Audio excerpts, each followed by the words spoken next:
ভাগের অঙ্ক করতে হবে, গুণের অঙ্ক করতে হবে, যোগের অঙ্ক করতে হবে, এরপরে বিয়োগের অঙ্ক করতে হবে। এইভাবে সব কয়টি যে বন্ধনী যেগুলো রয়েছে এই বন্ধনীর মধ্যে এগুলির কাজ একই নিয়মে করতে হবে।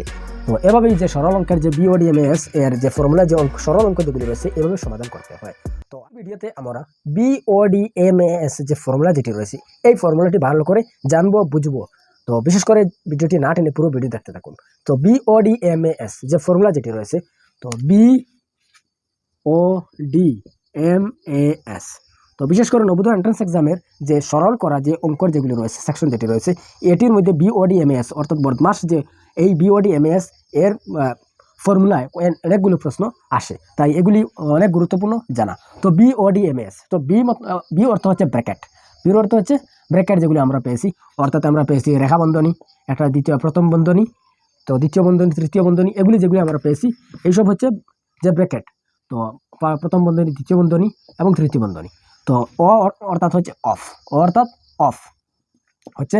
তো ডি অর্থ হচ্ছে ডিভিশন অর্থাৎ ভাগ, এম অর্থ হচ্ছে মাল্টিপ্লিকেশন অর্থাৎ গুণ, এবং এ অর্থ হচ্ছে এডিশন অর্থাৎ যোগ, এবং এস অর্থ হচ্ছে যে সাবস্ট্রাকশন অর্থাৎ যে বিয়োগ হচ্ছে বিয়োগ। এই হচ্ছে বদমাস অর্থাৎ BODMAS এর ফর্মুলা, যে ব্র্যাকেটস অফ ডিভিশন, প্রথম হচ্ছে ভাগ, মাল্টিপ্লিকেশন গুণ, এডিশন যোগ, সাবস্ট্রাকশন বিয়োগ, ওই হচ্ছে BODMAS এর ফর্মুলা যে অঙ্ক। তো প্রথমে আমাদের জানতে হবে যে এখানে যে ব্র্যাকেটস অর্থাৎ কথা হচ্ছে যে এখানে যে রেখা চিহ্ন যেটি রয়েছে এই রেখা চিহ্নের কাজ প্রথম করতে হবে। এই রেখা চিহ্নের মধ্যে যদি ভাগের অঙ্ক যদি থাকে, অর্থাৎ গুণের অঙ্ক যদি থাকে, যোগের অঙ্ক যদি থাকে, বিয়োগের অঙ্ক থাকে, তাহলে ভাগের অঙ্ক প্রথম করতে হবে, এরপরে গুণের অঙ্ক করতে হবে, এরপরে যোগের অঙ্ক করতে হবে, এরপরে বিয়োগের অঙ্ক করতে হবে। এটি আমাদের ভালো করে বুঝতে হবে। এটি হচ্ছে খুবই কনসেপচুয়াল, অর্থাৎ বিশেষ করে এটি আমাদের বিশেষভাবে খেয়াল রাখতে হবে। তো এই হচ্ছে বন্ধনীর কাজ, ব্র্যাকেটস।